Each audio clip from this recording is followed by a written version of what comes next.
Hey, what's up? I'm Ivan. I'm Ashton. And welcome to this episode of Face to Face.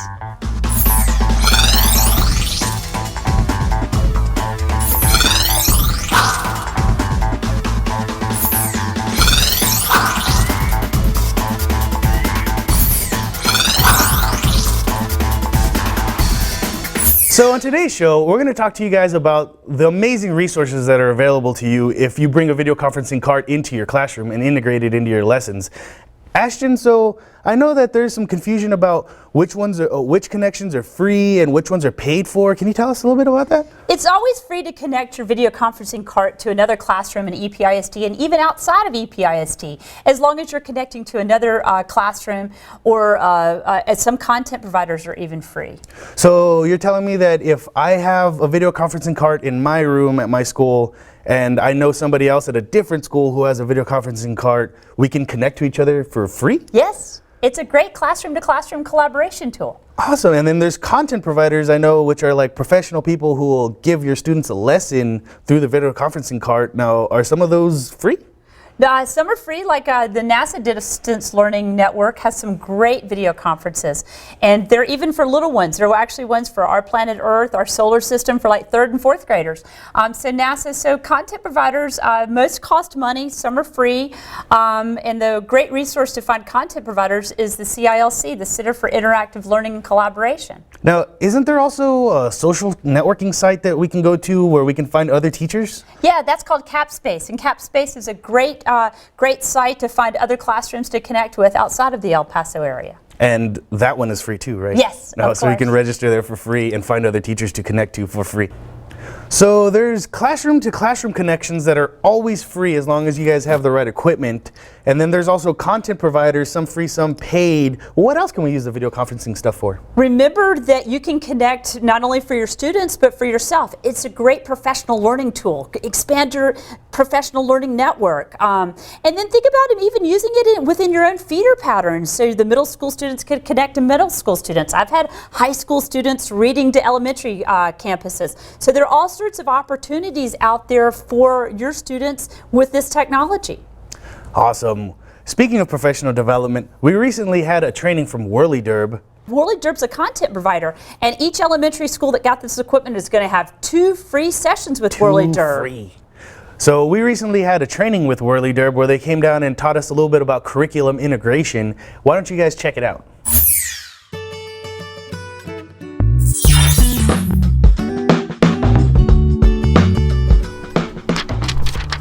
As part of the video conferencing rollout for EPISD, we wanted to include some training for the teachers so that we could kind of build their network even within the district and make them more at ease with the equipment and help get them kind of jump started on using the equipment.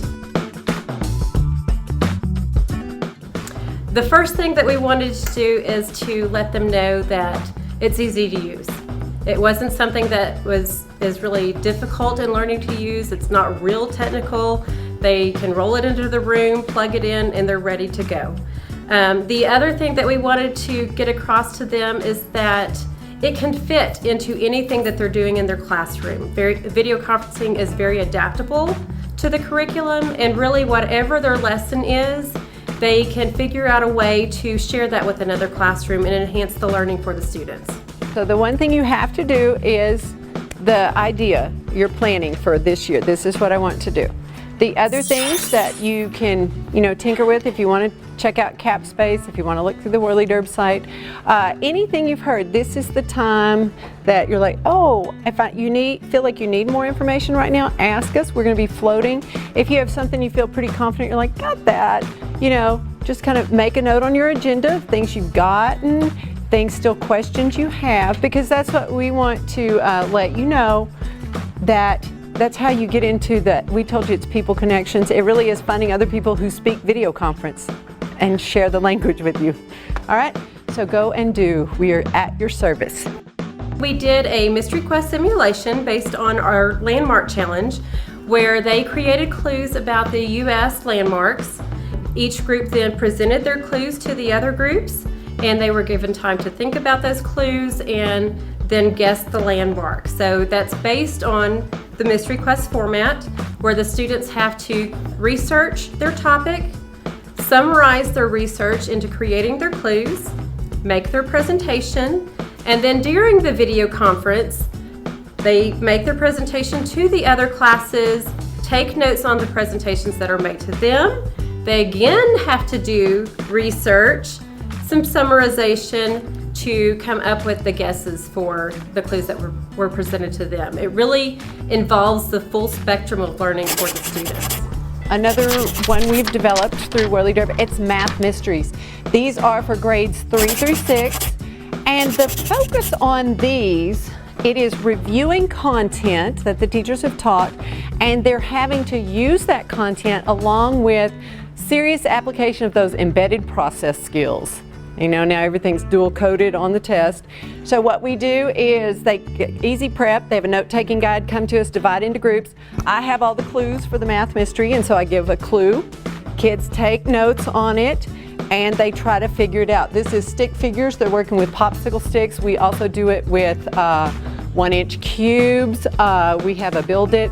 New this year, we're doing a logic and reasoning one that is kind of clever. And so and they are by design to trip them up about after clue 3, where they think they are headed on the path to the answer. I give them new information that just upsets the apple cart. One of the things that we wanted to get across is that it is interactive. We try to model that with having the 2 sites between the PDC and Meseta. And so Roxanne and I basically team taught this session with going back and forth. Anytime I was presenting, I would always make sure that I would ask questions of the other site, and Roxanne would do the same thing. And actually this mic really is loud enough, picking up the whole room. If you just use a nice teacher voice from the back, they will hear you. Now for your students, the younger they are, the more prep they have. And that's why I have them stand up, because if they sit and slouch, no air, no breath, no voice projection. One of the great free resources out there is NASA, the NASA Distance Learning Network. We actually created an area on our website for El Paso. If you do whirlyderb.com/El Paso, then the sites that the resources that we gave them are listed there on our site for them. So there's a link to the NASA DLN network. All of their programs are free, and they range for students kindergarten through 12. They're very well organized. They're great classroom resources. 3rd grade solar system, NASA programs are a must. Additional resources we gave them are CILC, which is a database for content providers that they can go and search those content providers, as well as CapSpace, so that when they are ready to make those classroom-to-classroom connections outside of El Paso, they can go to CapSpace, register on that site, and it will help them find the connections for outside the district. And all those resources are listed on the webpage. Okay, so the things you need to know is that there are connections that are easy in preparation that seriously take you 5 minutes or less prep. And those connections really are like, make sure every kid has a piece of paper and a pencil. I can do that. Okay, very simple. Some are medium. Those are going to take you about 45 to 90 minutes. So that's the thing with video conferencing. It can be from the easy to the advanced. And I actually put that together in a little handout for you of the preparation and the interactions. Probably one of the biggest things that you want to know is going to be happening actually before the video conference, and that's going to be communication with your partner. If you're doing a classroom-to-classroom connection, communication ahead of time so that you're both on the same page is a must. So whether that's going to be through email, picking up the phone, or even talking through the system, you've got to communicate. That's important with content providers as well, because you don't want to be expecting one thing out of the lesson when they're presenting something else. So make sure that you understand what the program's going to be about.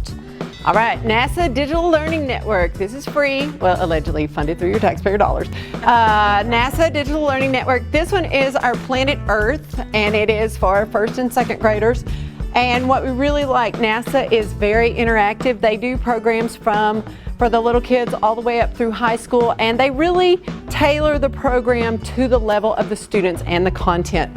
So our Planet Earth, very popular for first and second grade. Our Solar Neighborhood for third grade, very popular. We put easy prep, but then in parentheses, the disclaimers, it does depend on the program. Please read all materials carefully before. They also do a shoebox challenge, or carts and toys in space, where the kids shoebox challenge, take a shoebox, make it fly. You gotta do that before the connection. Connect with the NASA scientist and they tell them what you found out. And then they give you a challenge to do, and then you have to do more stuff and connect with them again. One tip that I like to give teachers is be aware of what you're presenting and the picture that you're sending. Never stand in front of a camera. Yeah, I was like, that's going to be a nice shot. So using that picture-in-picture is a great way to just double check that you don't have some kind of odd camera angle, that the other end's not looking at the ceiling, that you don't have some kind of embarrassing picture going across to the other side. Just being aware of what you're sending to the other side as well. El Paso's done a great job with the configuration of these carts. You roll it into your classroom, you plug in the network cable, you plug in the electricity, you turn on the TV. You're ready to go. One thing that I share with the teachers is, if you have a cell phone, you can use this equipment. You dial the number, you hit call. It's that easy. It really is that easy. Hardest thing about it is the camera control.